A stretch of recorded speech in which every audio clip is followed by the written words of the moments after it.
డబ్బిస్తానంటే వద్దంటా? ఓయ్,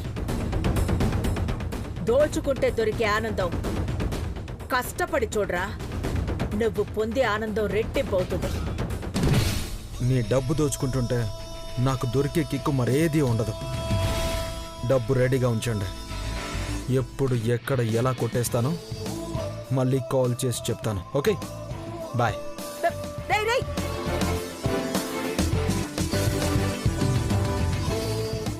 శేఖర్, శేఖర్, శేఖర్! గ్రానీ, ఏమైంది? ఏంటంత కోపంగా ఉన్నావు? శేఖర్ ఎక్కడున్నాడు? 3D యానిమేటర్తో గదిలో ఉన్నారు గ్రానీ. వాడి బొమ్మ గీమన్నాను, ఎంతవరకు వచ్చింది? వాడు మళ్ళీ ఫోన్ చేశాడు. నా డబ్బు కొట్టేయడానికే పుట్టినట్టు మాట్లాడుతున్నాడు. నాకు వాడి బొమ్మతో పాటు వాడి పూర్తి వివరాలు కావాలి. త్వరగా శేఖర్ కాల్ చేయి. అలాగే గ్రానీ.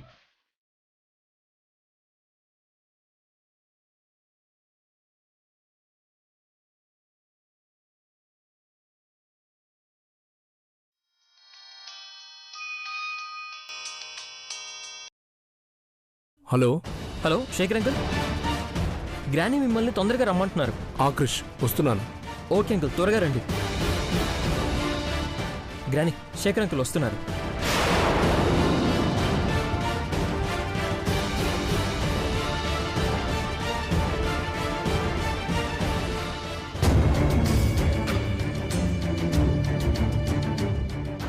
ఇప్పుడు ఏం చేయాలి?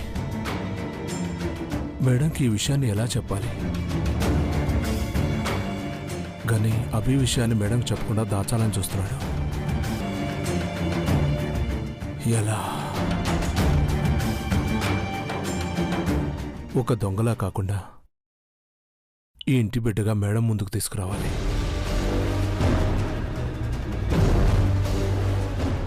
అభి, సౌందర్య ఇద్దరు ఒకరి కోసం ఒకరు పుట్టిన వాళ్ళు. భ్రమలు భయాలతో మళ్ళీ వాళ్ళని దూరం చేసి తప్పు చేయకూడదు. గణి పొరపాటు పడుతున్నాడు, కానీ మేడం చెప్పిందంటే ఆలోచిస్తాడు.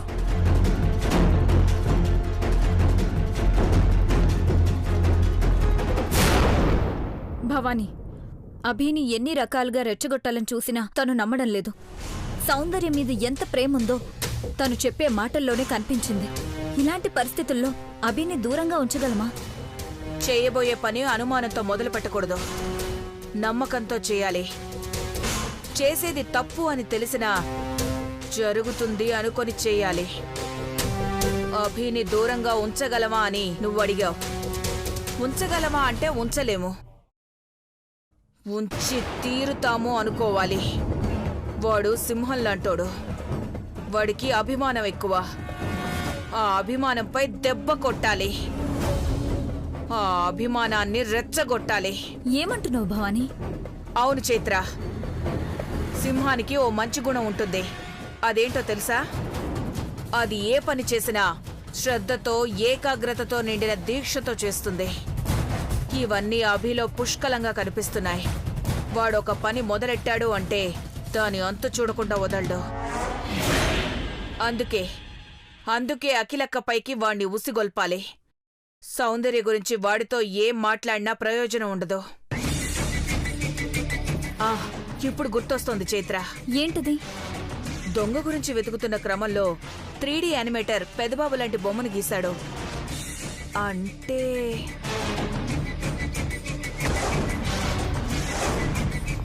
భవానీ, ఇక్కడేదో తప్పు జరిగింది. అభి అలాంటి వాడు కాదు. మంచి చేయడం తప్ప చెడు చేయడం అస్సలు తెలియదు తనకి.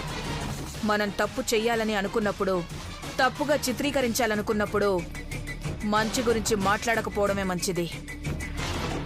వాడి మంచితనంపై మనం ఎలాంటి రంగు రుద్దుతున్నాం అనేదే ముఖ్యం. ఈ కుటుంబం వాణ్ణి దొంగని చేసింది అనే విషయం వాడికి తెలిసేలా చెయ్యాలి. అఖిలక్కపై అక్కసు పెంచుకునేలా చెయ్యాలి. చేస్తాను. బానీ, ఇక్కడున్నారా? అక్కడ గ్రానీ ఎంత టెన్షన్ పడుతుందో తెలుసా? ఆ టెన్షన్తో అరుస్తుంది. మీకు వినిపించడం లేదా? ఏమైంది క్రిష్? ఏమైందని మెల్లగా అడుగుతావేంటి భవాని? వాడు గ్రానీతో ఛాలెంజ్ చేశాడు. వాడంటే ఆ దొంగ వాడు మళ్ళీ గ్రానీకి ఫోన్ చేసి నీ డబ్బు కొల్లగొడతానని, దమ్ముంటే ఆపుకోమని రెచ్చగొడుతూ సవాల్ విసిరాడంట.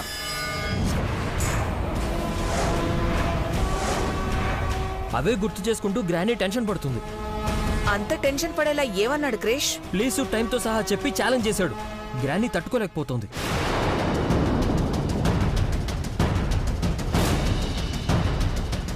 క్రిష్, ఈ విషయాలన్నీ మీకెందుకు? పెద్దవాళ్ళ నేను అక్క ఉన్నాం కదా, మేం చూసుకుంటాం. చైత్ర, క్రిష్ని చూసుకో. ఏం మాట్లాడుతున్నావు భవాని? నన్ను చూసుకోవడం ఏంటి? అవతల గ్రానీ. అక్క దగ్గరికి నేను వెళ్తాను కదా. ఈ వయసులో ఇలాంటి విషయాల్లో ఎక్కువగా జోక్యం చేసుకోకూడదు. చైత్ర, చెప్పు క్రిష్కి, మీరిక్కడే ఉండండి, నేను అక్క దగ్గరికి వెళ్ళొస్తాను.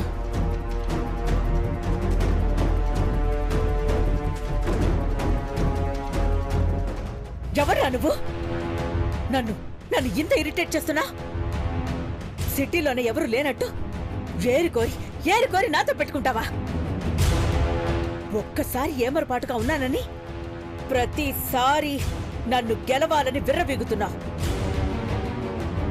ఇన్ని రోజులు నువ్వు ఎవరో తెలియకుండా జాగ్రత్త పడ్డావు. నాతో దాగుడు ముద్రాడుతూ గెలిచానని విర్రవీగుతున్నావు.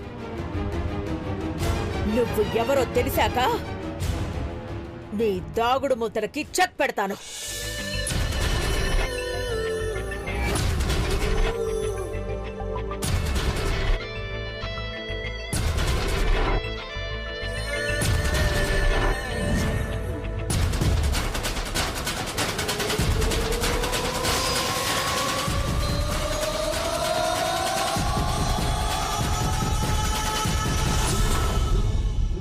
ఈ ఘట్టమనేని అఖిలాండేశ్వరి పేరు పలకడానికే గుండెల్లో దమ్ముండాలి.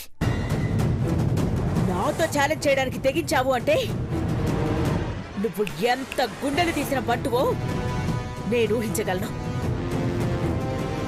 ఈ అఖిల అంచనాలకు అందరి అంశమే ఈ భూమి మీద లేదురా. ఆఫ్టర్ ఆల్ నువ్వొక పిల్లకాకివి. నాతో ఎందుకు ఢీ కొట్టారా అని నువ్వు బ్రతికినంత కాలం బాధపడేలా చేస్తాను.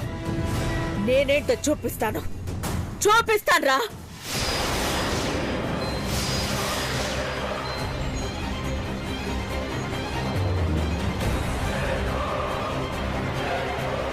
మేడం, మనల్ని మోసం చేసి డబ్బు కొట్టేసిన వాడెవడో మీకు తెలిసిందా? శేఖర్, నిన్ను నమ్మి నీకు పని అప్పచెప్తే నువ్విలా చేస్తావనుకోలేదు. నా నమ్మకాన్ని వమ్ము చేస్తావని ఊహించను కూడా లేదు. మేడం, అది 3D యానిమేటర్ నీకు వాడి ఫోటో ఇస్తే వాడిని పట్టుకోవడానికి ఎందుకు ఆలస్యం చేస్తున్నావు? క్షమించండి మేడం, నా వల్ల పెద్ద తప్పు జరిగింది.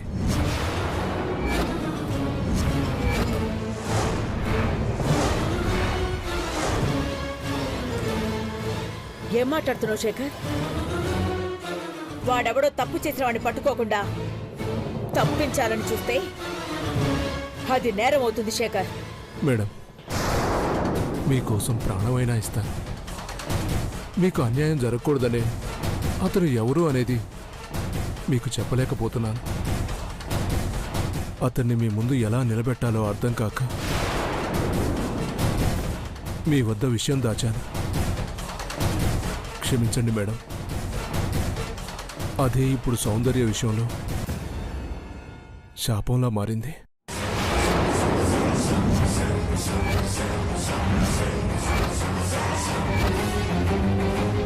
తొందరపడ్డాను మేడం. ఏం మాట్లాడుతున్నా?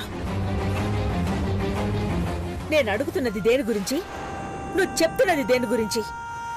ఆ వ్యక్తిని దొంగలా భావించి ఇంటికి తీసుకురావడం కంటే అతన్ని ఈ ఇంటికి తీసుకురావడం ముఖ్యం.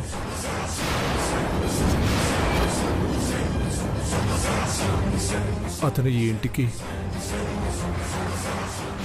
చాలా అవసరం మేడం. నేను ఆలోచిస్తూ సమయం వృధా చేస్తూ ఆలస్యం చేశాను. క్షమించండి మేడం, నేను తప్పు చేశాను.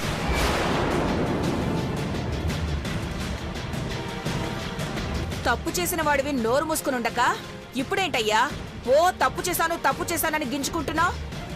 వాడెవడో గీసిన 4 పిచ్చి గీతలు పట్టుకొని అక్కని బాధ పెడతావా? భవానీ, ఏం మాట్లాడుతున్నావు? క్షమించక్క. శేఖర్, నేనడుగుతున్నది వాడు ఎవడు అని. నువ్వు సౌందర్య జీవితంలో పొరపాటు జరిగింది అని నాకు చెప్తున్నా. అసలేం మాట్లాడుతున్నావు ఆలోచించావా? సౌందర్య నా పార్వతి ప్రతిరూపం. నేను ప్రాణాలతో ఉండగా మళ్ళీ నా పార్వతి జీవితంలో పొరపాటు జరగనివ్వను.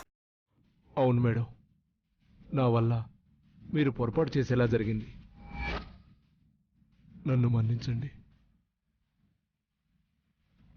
నిజం తెలిస్తే మీరు నన్ను క్షమించరు మేడం. ఏంటా నిజం శేఖర్? నిర్భయంగా చెప్పు. ఈ ఇంటి యువరాజు పార్వతిని ప్రేమించిన దేవా సార్ మళ్ళీ పుట్టాడు మేడం.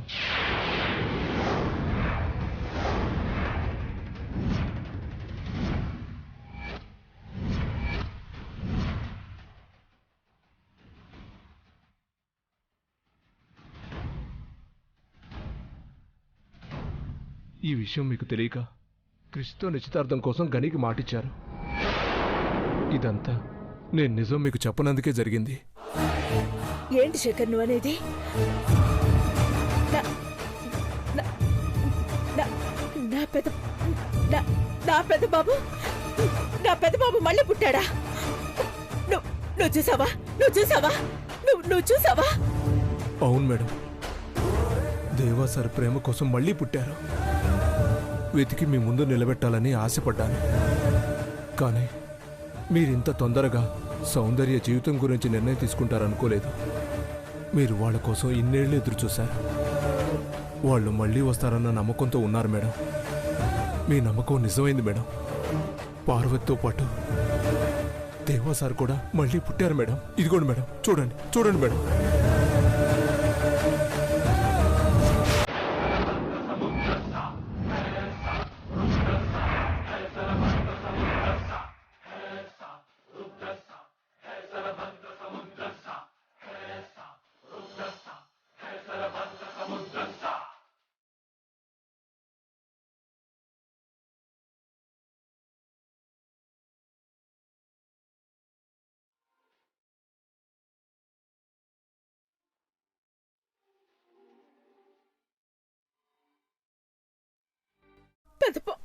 పెద్ద బాబు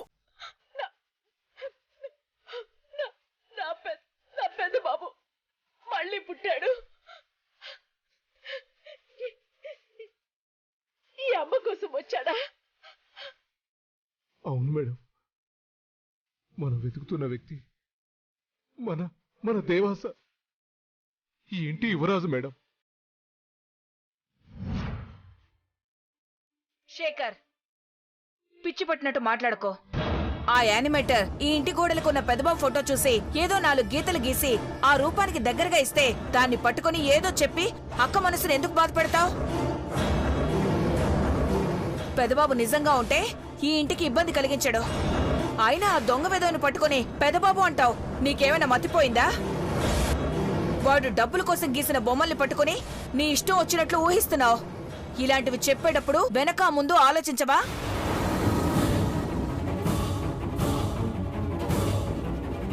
అతన్ని దొంగలా కాకుండా ఈ ఇల్లు మెచ్చిన యువరాజులా అతన్ని మేడ ముందు నిలబెడదామని ప్రయత్నించాను. కానీ ఇంకా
అంటే నా కొడుకు ఈ ఇంటి యువరాజుతోనా?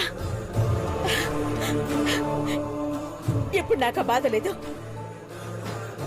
ఈ ఇంటికి ఎప్పటికీ ఓటమి లేదు. కానీ శేఖర్, పెద్దబాబు ఎందుకు ఈ ఇంటి మీద నా మీద ద్వేషం పెంచుకున్నాడు? తను ఎక్కడున్నాడో దొరికితే ఈ అపార్థాలన్నింటినీ పోగొట్టి మీ ముందుకు దేవాసాన్ని తీసుకురావాలనుకున్నాను మేడం. కానీ ఈలోపే మీరిక్కడ క్రిష్ బాబు సౌందర్యాల నిశ్చితార్థానికి మాటిచ్చేశారు మేడం. ఇక దొంగ ఎవరని వెతకడం లేదు. ప్రేమ కోసం మళ్లీ పుట్టిన వాళ్ళిద్దరినీ కలిపి కట్టమనేని అఖిలాండేశ్వరి గారు ఎప్పుడూ పొరపాటు చేయరు అనేట్టు మీ ఇన్నాళ్ల కలను నిజం చేయండి మేడం. ఈ ఒక్కసారికి మమ్మల్ని మన్నించి పెద్ద మనసుతో మీ మాట వెనక్కి తీసుకోండి మేడం. శేఖర్, ఇక ఈ ఇంట్లో అక్కకి ఏం చేయాలో చెప్పేవాళ్ళు లేరు.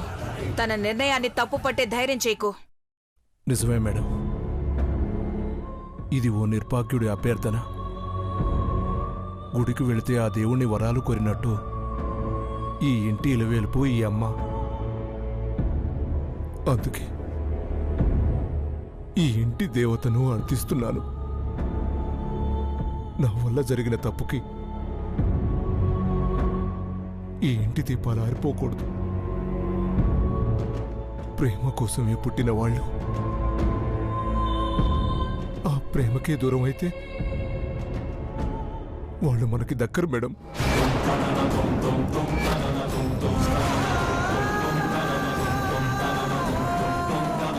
దేవాసారు ఉన్నారని తెలుసుకోవడం, పార్వతిని ఆయనకి దూరం చేయడం.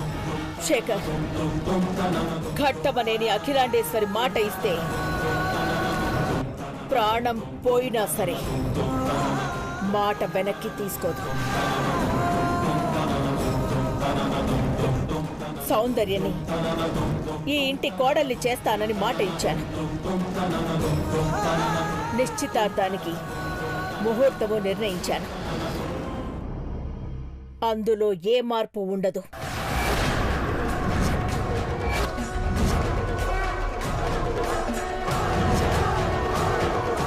కానీ ఈ నిశ్చితార్థపు ముహూర్తంలోపు నా పెదబాబు ప్రతిరూపంలో ఉన్న మా ఇంటి యువరాజు ఈ ఇంట్లో అడుగు పెట్టాలి.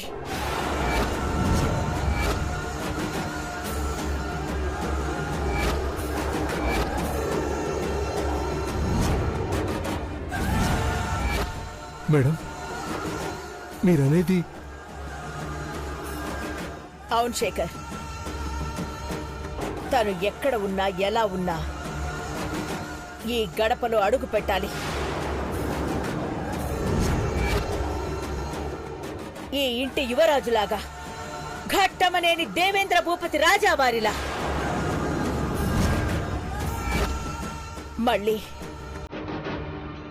మళ్ళీ అడుగు పెట్టాలి.